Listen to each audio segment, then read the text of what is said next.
We don't have a list of recalls here at Zimmerman Honda for Chevrolet, Ford, Nissan, and the other makes, just as the other dealers, wouldn't have a list of the recalls that Honda has. I would call the manufacturer. The local dealership should have the information that you need on that recall to find out.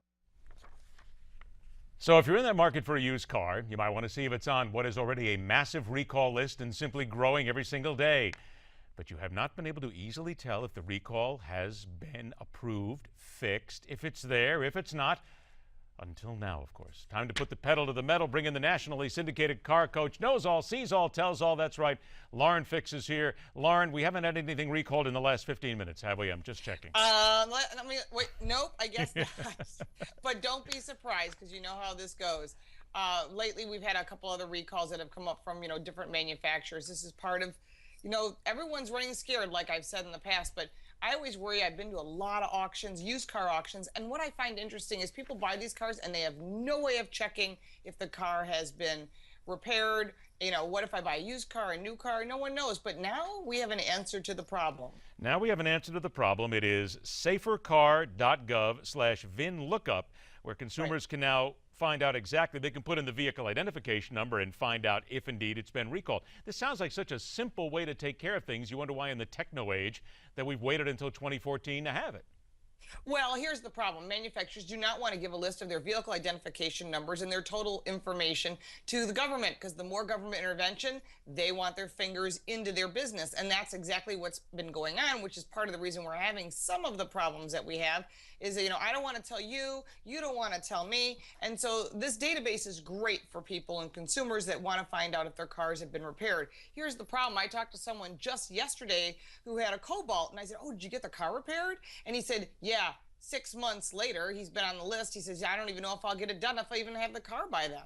So these are things that everybody is a little concerned about, even though it may be actually recalled. How long will it take for that recall to actually go into place? That's a great point. All the recalls that we have heard here in the last 6 months or so, how long does it take the standard consumer, once you've had a recall that's been issued, they find out about it, they take it in. It can't be just a couple of days, because if you have a backup of cars like we've seen at GM and others, It has to take months to get a car repaired.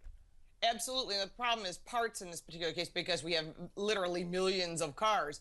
But when you're talking about, like, sometimes they'll have an Escalade and it's a remapping and there's 700 cars, that's pretty easy to communicate with those 700 new buyers, send them out emails, send them out letters, contact the dealers to contact the consumer, because they still have their information, and say, hey, bring your car in, we're just going to do a quick remap, and then your car will be fine. So those are easy to take care of. It's when it's hard parts and the parts have to be manufactured, and anyone who's worked in manufacturing knows, 6 to 8 weeks for tooling and to get everything, there. Interesting story that is making the rounds here on the internet as well. I've seen it in a couple of places. Google Street View.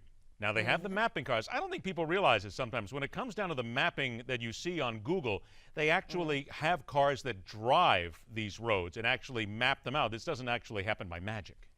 Well, I actually have seen them driven. I live in a cul-de-sac, and I've seen them go by my cul-de-sac, and I'm always waving just to see if it'll come up on Street View.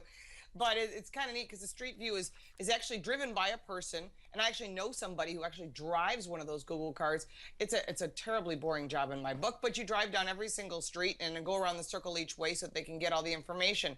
Unfortunately, sometimes accidents happen. This is what happened in Chile. Yes, apparently somebody ran over a dog. Yeah, it's really sad. Unfortunately, sometimes animals don't go as planned, and unfortunately this dog got run over. But there also was an accident recently with a Google Street car going the wrong direction down a one-way street, because as we know, anyone who lives in a big city, like I live in New York City where I am right now, sometimes streets decide to go one way the other direction. So apparently that wasn't communicated so well. How right do they get the streets? I mean, do they get them right most of the time? It's pretty scarily accurate. You ever see a house in your neighborhood and you go, geez, I wonder what their yard really looks like, because I don't want to stalk their house. Just go on Google Street View. You can pretty much check out anybody's home or business. And it's kind of good to do if you're going to do business with someone, to see if they're in a real office park or they're, some guy working out of his house. Thanks. Just what we need. A little more government intervention, some more video, some more satellites. Thanks a lot. We're feeling a whole lot better. NSA, right.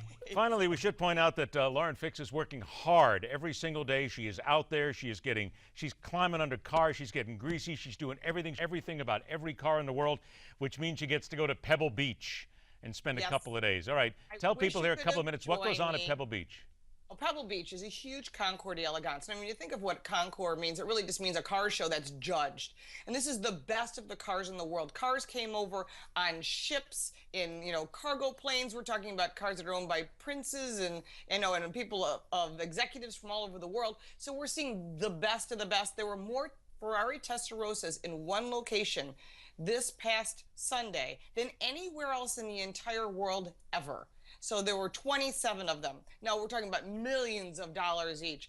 The winning car of this year's concours, by the way, is for the first time a post-war car. Usually it's some really cool Packard or a Pierce Arrow, and they're beautiful cars. This is a 1954 Ferrari 375 Scaglietti Coupe. Beautiful car. I was actually surprised it was a post-war car, but you know what? The car really deserved it. I have pictures of it on my website as well.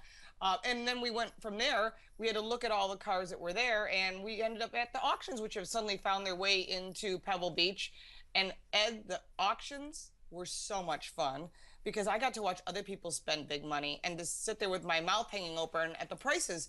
My husband and I went to 4 different auctions, the big ones: Bonham, Gooding, we went to RM, and we went to Russo and Steele. So those are auctions that run late into the night. We saw the top selling car of $38.5 million. This is a Ferrari. Now, it's a 62 Ferrari GTO Coupe. It's a 250. We were told via rumor from a judge at the Ferrari concours that the car was sold in advance, and it was intentionally sold at the Gooding auction, or in this case, the Bonham's auction, on Saturday night, just so that they could say it was part of the auction. I don't know if that's true or not, but the top 10 selling cars were all Ferraris. But one, my friend, one of the cars that I think is one of the best, an actual Ford GT40 prototype. And that car was to die for. It was a beautiful piece. It sold for $6.9 million, and that was at the RM auction. Yeah, I figured you'd just go ahead and drive it in if there was a Ford in there somewhere in the top 10. By the way, don't worry about that Ferrari. It's if you want, it's right in the back. I'll give you a ride. Right. Yeah, okay, sounds good. I'm game for that. But there were some other interesting auctions. That 10 seconds. I only got 10 seconds. Okay, real quick. BMW had their i8 there. It was a special Concours d'Elegance, sold at auction for charity. Really great cause. It was for the Monterey kids, the bunch of kids that need help. $825,000 for a $135,000 car with one-of-a-kind custom laser headlights and paint job. Beautiful car. And Jaguar had some new sport division they showed. That's more than 10 seconds. I'm out of time. I'm going. That's all. LaurenFix.com. A pleasure to see you again, Lauren. We'll see you again next Thank week. you, We're right Ed. back Take after care. this on MidPoint.